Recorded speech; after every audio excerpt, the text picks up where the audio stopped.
ஏசாயா 48 அதிகாரம்.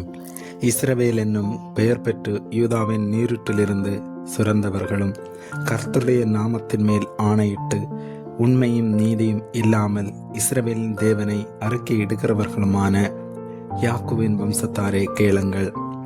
அவர்கள் தங்களை பரிசுத்த நகரத்தார் என்று சொல்லி சேனைகளின் கர்த்தர் என்னும் நாமமுள்ள இஸ்ரவேலின் தேவன் மேல் பற்றுதலாயிருக்கிறார்கள். பூர்வ காலத்தில் நடந்தவைகளை ஆதி முதல் அறிவித்தேன். அவைகள் என் வாயிலிருந்து பிறந்தன. அவைகளை வெளிப்படுத்தினேன். அவைகளை சடுதியாய் செய்தேன். அவைகள் நடந்தன.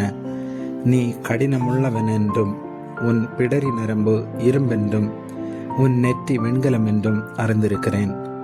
ஆகையால் என் விக்கிரகம் அவைகளை செய்ததென்றும் நான் செய்த சுரூபமும் நான் வார்ப்பித்த விக்கிரகமும் அவைகளை கட்டளையிட்டதென்றும் நீ சொல்லாதபடிக்கு நான் அவைகளை முன்னமே உனக்கு அறிவித்து அவைகள் வராததற்கு முன்னே உனக்கு வெளிப்படுத்தினேன். அவைகளை கேள்விப்பட்டாயே, அவைகளை எல்லாம் பார். இப்பொழுது நீங்களும் அவைகளை அறிவிக்கலாமல்லவோ? இது முதல் புதியவைகளானவைகளையும் நீ அறியாத மறைபொருளானவைகளையும் உனக்கு தெரிவிக்கிறேன். அவைகள் ஆதி முதற்கொண்டு அல்ல, இப்பொழுதே உண்டாக்கப்பட்டன. இதோ அவைகளை அறிவேன் என்று நீ சொல்லாதபடிக்கு என் நாட்களுக்கு முன்னே நீ அவைகளை கேள்விப்படவில்லை. நீ கேள்விப்படவும் இல்லை, அறியவும் இல்லை. ஆதி முதல் உன் செவி திறந்திருக்கவும் இல்லை. நீ துரோகம் பண்ணுவாய் என்பதையும் தாயின் கற்பந்தொடங்கி நீ மீறுகிறவன் என்று பெயர் பெற்றதையும் அறிந்திருக்கிறேன். என் நாமத்து நிமித்தம் என் கோபத்தை நிறுத்தி வைத்தேன். உன்னை சங்கரிக்காதபடிக்கு நான் என் புகழ்ச்சி நிமித்தம் உன்மேல் பொறுமையாயிருப்பேன். இதோ உன்னை புடமிட்டேன். ஆனாலும் வெள்ளியைப் போலல்ல, உபத்திரவத்தின் குகையிலே உன்னை தெரிந்து கொண்டேன். என் நிமித்தமே அப்படி செய்வேன். என் நாமத்தின் பரிசுத்தம் எப்படி குலைக்கப்படலாம்?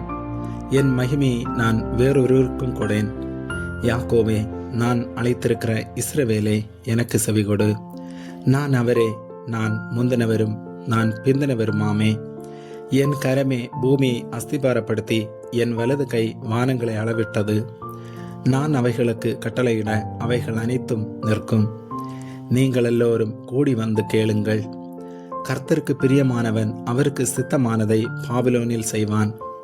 அவன் புயம் கல்தேயரின் மேல் இருக்கும் என்பதை இவர்களில் அறிவித்தவன் யார்?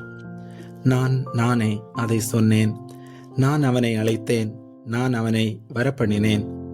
அவன் வழி வாய்க்கும். நீங்கள் என் சமீபத்தில் வந்து நான் சொல்வதை கேளுங்கள். நான் ஆதி முதற்கொண்டு அந்தரங்கத்தில் பேசவில்லை. அது உண்டான காலம் துவங்கி அங்கே நான் இருந்தேன். இப்பொழுதோ கர்த்தராகிய ஆண்டவரும் அவருடைய ஆவியும் என்னை அனுப்புகிறார். இஸ்ரவேலின் பரிசுத்தராய் இருக்கிற உன் மீட்பரான கர்த்தர் சொல்லுகிறதாவது, பிரயோஜனமாயிருக்கிறதை உனக்கு போதித்து நீ நடக்க வேண்டிய வழியிலே உன்னை நடத்துகிற உன் தேவனாகிய கர்த்தர் நானே. என் கற்பனைகளை கவனித்தாயானால் நலமாயிருக்கும். அப்பொழுது உன் சமாதானம் நதியைப் போலும் உன் நீதி சமுத்திரத்தின் அலைகளைப் போலும் இருக்கும். அப்பொழுது உன் சந்ததி மணல் அனைத்தனையாகவும் உன் கற்ப பிறப்பு அதன் அணுக்கள் அனைத்தனையாகவும் இருக்கும். அப்பொழுது அதன் பெயர் நம்மை விட்டு அற்று போகாமலும் அழிக்கப்படாமலும் இருக்கும். பாபிலோனிலிருந்து புறப்படுங்கள், கல்தேயரை விட்டு ஓடி வாருங்கள். கர்த்தர் தம்முடைய தாசனாகிய யாக்கோவை மீட்டுக் கொண்டார் என்று சொல்லுங்கள். இதை கம்பீர சத்தமாய் கூறி பிரசித்தப்படுத்துங்கள். பூமியின் கடையாந்தரம் மட்டும் வெளிப்படுத்துங்கள் என்கிறார். அவர் அவர்களை வனாந்தரங்களில் நடத்தும் போது அவர்களுக்கு தாகவிடாய் இருந்ததில்லை. கண்மலையிலிருந்து தண்ணீரை அவர்களுக்கு சுரக்க பண்ணினார். கண்மலையை பிளந்தார், தண்ணீர் ஓடி வந்தது. துன்மார்க்கருக்கு சமாதானம் இல்லை என்று கர்த்தர் சொல்லுகிறார்.